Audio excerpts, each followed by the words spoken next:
Assalamualaikum warahmatullahi wabarakatuh. Halo semuanya. Pada kesempatan kali ini, kami dari kelompok 1 akan mempresentasikan materi tentang mengatasi kemiskinan dengan ekonomi kerakyatan. Anggota dari kelompok kami antara lain adalah Rosa Dia Esti Ulansari, Lainur Aida atau saya sendiri, Novia Dia Fitriani, dan Ivana Sheryl Kurnianto. Topik yang akan kami bahas antara lain adalah sebagai berikut. Yang pertama adalah konsep kemiskinan. Yang kedua, macam-macam kemiskinan. Yang ketiga, indikator dari kemiskinan. Yang keempat, faktor penyebab kemiskinan. Yang kelima, peran ekonomi kerakyatan dalam mengatasi kemiskinan. Baik, selanjutnya saya akan menjelaskan mengenai konsep kemiskinan. BPS dan Depsos RI mendefinisikan kemiskinan sebagai ketidakmampuan individu dalam pemenuhan kebutuhan dasar demi hidup yang layak. Terdapat standar kemampuan minimal tertentu. Jika penduduk tidak dapat mencapai standar tersebut, penduduk dianggap miskin. Menurut BPS, kemiskinan dapat dibagi menjadi dua, yaitu kemiskinan relatif dan kemiskinan absolut. Kemiskinan relatif ditentukan dengan subjektif karena berdasarkan ketidakmampuan individu dalam mencapai standar yang dicanangkan masyarakat setempat. Garis kemiskinan relatif cukup memadai dalam pengidentifikasian sasaran penduduk miskin meskipun perlu adanya penyesuaian dengan tingkat pembangunan negara secara keseluruhan. Sedangkan kemiskinan absolut didasarkan pada ketidakmampuan individu untuk pemenuhan kebutuhan pokok minimum yang diartikan dalam bentuk uang. Garis kemiskinan absolut berfungsi untuk membandingkan kemiskinan secara umum karena standar hidupnya tidak berubah. Menurut BPS, garis kemiskinan adalah sejumlah uang yang digunakan setiap penduduk dalam pemenuhan kebutuhan makanan atau setara dengan 2.100 kalori per hari dan kebutuhan non-makan. Penduduk yang memiliki pengeluaran lebih rendah dari garis kemiskinan termasuk penduduk miskin, yang terbagi menjadi penduduk fakir dan penduduk fakir miskin. Definisi kemiskinan menurut Bappenas adalah situasi individu atau sekelompok masyarakat, baik perempuan ataupun laki-laki yang tak mampu melakukan pemenuhan hak dasarnya demi mempertahankan dan mengembangkan kehidupan yang baik. Hak dasar yang dimaksud adalah kebutuhan makanan, kesehatan, pekerjaan yang layak, pendidikan, rumah, air bersih, sumber daya alam, pertanahan, lingkungan sehat, keamanan, baik untuk kaum perempuan maupun laki-laki, serta adanya persamaan derajat. Dengan demikian, kemiskinan merupakan keterbatasan kondisi yang dialami individu atau sekelompok orang dalam mewujudkan kehidupan yang layak. Maka dari itu diperlukan usaha pengentasan kemiskinan secara komprehensif yang melibatkan banyak pihak.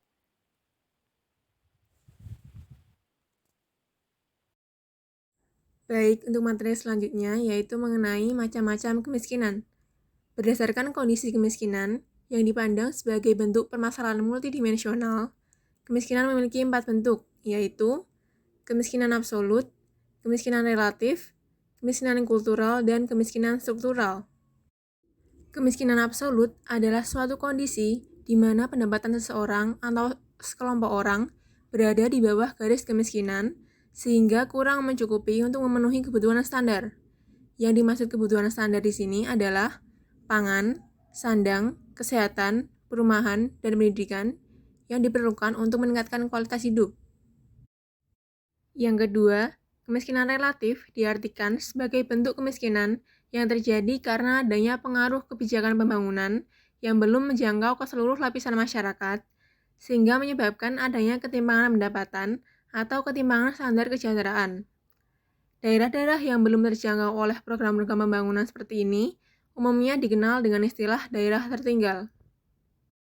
Yang selanjutnya adalah kemiskinan kultural. Kemiskinan kultural adalah bentuk kemiskinan yang terjadi sebagai akibat adanya sikap atau kebiasaan seseorang atau masyarakat yang umumnya berasal dari budaya atau adat istiadat yang relatif tidak mau untuk memperbaiki taraf hidup dengan tata cara modern. Kebiasaan seperti ini dapat berupa sikap malas, pemboros, atau tidak pernah hemat, kurang kreatif, dan relatif bergantung pada pihak lain. Sedangkan kemiskinan struktural adalah bentuk kemiskinan yang disebabkan karena rendahnya akses terhadap sumber daya yang pada umumnya terjadi pada suatu tatanan sosial budaya ataupun sosial politik yang kurang mendukung adanya pembebasan kemiskinan. Bentuk kemiskinan seperti ini juga terkadang memiliki unsur diskriminatif. Bentuk kemiskinan struktural adalah bentuk kemiskinan yang paling banyak mendapatkan perhatian di bidang ilmu sosial, terutama di kalangan negara-negara pemberi bantuan atau pinjaman seperti Bank Dunia, IMF, dan Bank Pembangunan Asia. Menurut Jarnasi, bentuk kemiskinan struktural juga dianggap paling banyak menimbulkan adanya ketiga bentuk kemiskinan yang telah disebutkan sebelumnya. Setelah dikenal bentuk kemiskinan, dikenal pula dengan jenis kemiskinan berdasarkan sifatnya, yaitu ada dua, kemiskinan alamiah dan kemiskinan buatan. Kemiskinan alamiah adalah kemiskinan yang terbentuk sebagai akibat adanya kelangkaan sumber daya alam dan minimnya atau ketiadaan prasarana umum, termasuk jalan raya, listrik dan air bersih, dan keadaan tanah yang kurang subur. Daerah-daerah dengan karakteristik tersebut pada umumnya adalah daerah yang belum terjangkau oleh kebijakan pembangunan sehingga menjadi daerah tertinggal. Sementara kemiskinan buatan adalah kemiskinan yang diakibatkan oleh sistem modernisasi atau pembangunan yang menyebabkan masyarakat tidak memiliki banyak kesempatan untuk menguasai sumber daya, sarana, dan fasilitas ekonomi secara merata. Kemiskinan seperti ini adalah dampak negatif dari pelaksanaan konsep pembangunan atau developmentalism yang umumnya dijalankan di negara-negara sedang berkembang. Sasaran untuk mengejar target pertumbuhan ekonomi yang tinggi mengakibatkan tidak meratanya pembagian hasil-hasil pembangunan di mana sektor industri misalnya lebih menikmati tingkat keuntungan dibandingkan mereka yang bekerja di sektor pertanian. Untuk dapat mengklasifikasikan apakah suatu penduduk miskin atau tidak, oleh BPS dibuatlah kriteria besarannya pengeluaran per orang per hari sebagai bahan acuan yang menjadi pertimbangan untuk menentukan kriteria tersebut adalah pengangguran dan rendahnya penghasilan. Kriteria BPS tersebut adalah: yang pertama, luas lantai bangunan tempat tinggal kurang dari 8 meter persegi per orang. Yang kedua, ada jenis lantai tempat tinggal terbuat dari tanah atau bambu atau juga kayu murahan. Yang ketiga, jenis dinding tempat tinggal dari bambu atau rumbia atau kayu berkualitas rendah atau tembok tanpa diplester. Keempat adalah tidak memiliki fasilitas buang air besar atau bersama-sama dengan rumah tangga lain. Kelima, sumber penerangan rumah tangga tidak menggunakan listrik. Keenam, sumber air minum berasal dari sumur atau mata air tidak terlindung, atau sungai, atau air hujan. Ketujuh, bahan bakar untuk memasak sehari-hari adalah kayu bakar, atau arang, atau minyak tanah. Kedelapan, hanya mengonsumsi daging, atau susu, atau ayam dalam 1 kali seminggu. Kesembilan, ada hanya membeli 1 setel pakaian baru dalam setahun. Kesepuluh, hanya sanggup makan sebanyak 1 atau 2 kali dalam sehari. Ke-11, tidak sanggup membayar biaya pengobatan di puskesmas atau poliklinik. Ke-12, sumber penghasilan kepala rumah tangga adalah petani dengan luas lahan 500 meter persegi, buruh tani, nelayan, buruh bangunan, buruh perkebunan, dan atau pekerjaan lainnya yang pendapatannya di bawah Rp600.000 per bulan. Ke-13, pendidikan tertinggi kepala rumah tangga adalah tidak bersekolah atau tidak tamat SD atau tamat SD.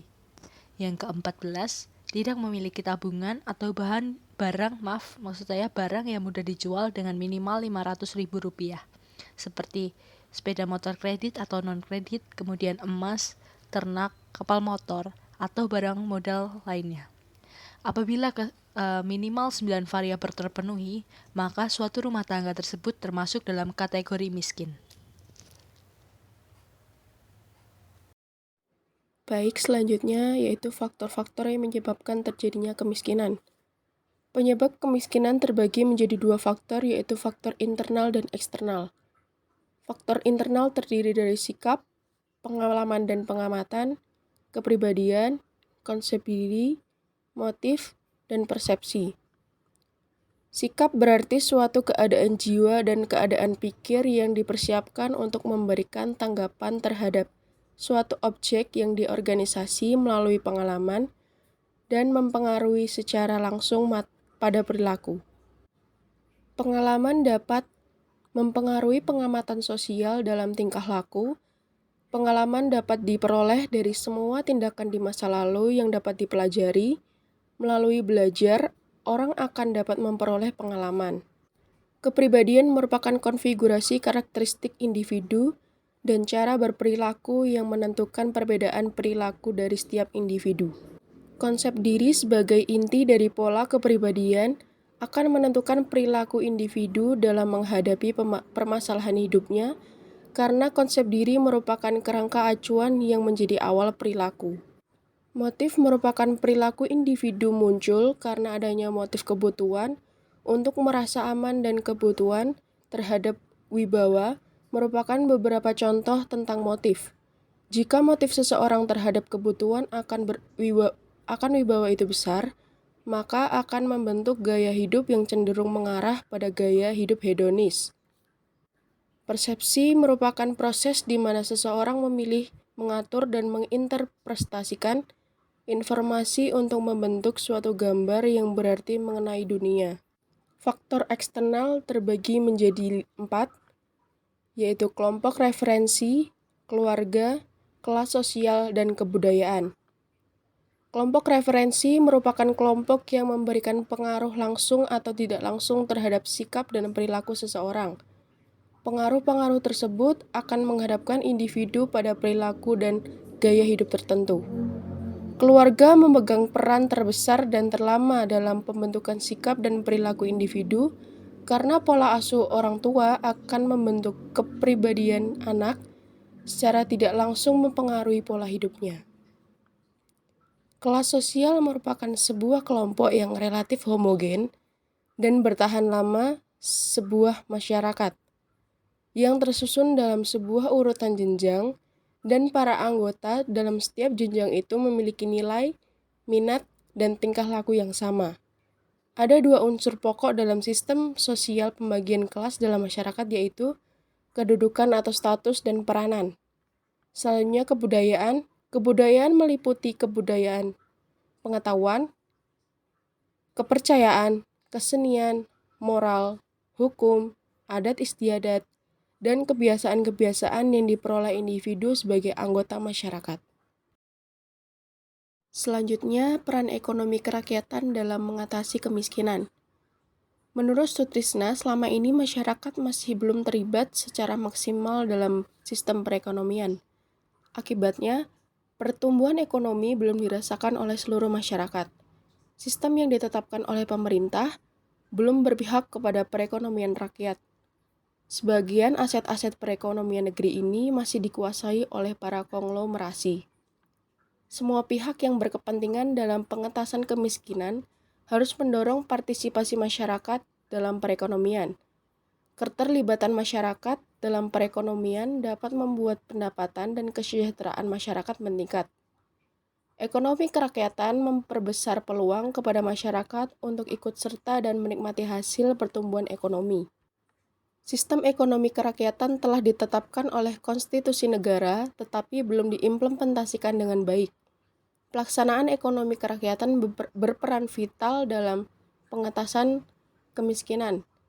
Lembaga-lembaga perekonomian masyarakat seperti UMKM dan koperasi harus terus dilibatkan dalam perekonomian. Lembaga-lembaga ekonomi masyarakat yang telah terbukti dapat bertahan ketika terjadi krisis ekonomi yang pernah melanda Indonesia. Pengentasan kemiskinan dan peningkatan kesejahteraan masyarakat secara luas dapat terwujud dengan strategi penanggulangan kemiskinan, memperluas kesempatan rakyat untuk menikmati hasil perekonomian. Perekonomian berbasis partisipasi masyarakat akan berhasil diterapkan di suatu daerah, akan meningkatkan pertumbuhan ekonomi di daerah tersebut menjadi lebih baik. Pertumbuhan ekonomi yang baik akan meningkatkan kesejahteraan masyarakat, yang akan mengurangi jumlah masyarakat miskin di daerah tersebut secara signifikan. Kesimpulan yang dapat diambil dari materi yang telah disampaikan adalah sebagai berikut. Kemiskinan adalah keterbatasan kondisi yang dialami individu atau sekelompok orang dalam mewujudkan kehidupan yang layak. Berdasarkan kondisi kemiskinan yang dipandang sebagai bentuk permasalahan multidimensional, kemiskinan memiliki 4 bentuk. Menurut BPS, indikator kemiskinan didasarkan pada kriteria besarannya pengeluaran per orang per hari yang mencakup 9 variabel. Penyebab kemiskinan sendiri terbagi menjadi 2 faktor, yaitu faktor eksternal dan faktor internal. Sistem ekonomi kerakyatan yang berhasil diterapkan di suatu daerah akan meningkatkan pertumbuhan perekonomian daerah tersebut ke arah yang lebih baik. Pertumbuhan ekonomi yang baik akan meningkatkan kesejahteraan rakyat dan akan mengurangi jumlah masyarakat miskin di daerah tersebut secara signifikan.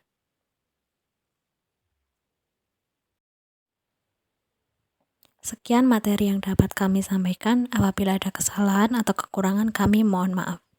Wassalamualaikum warahmatullahi wabarakatuh.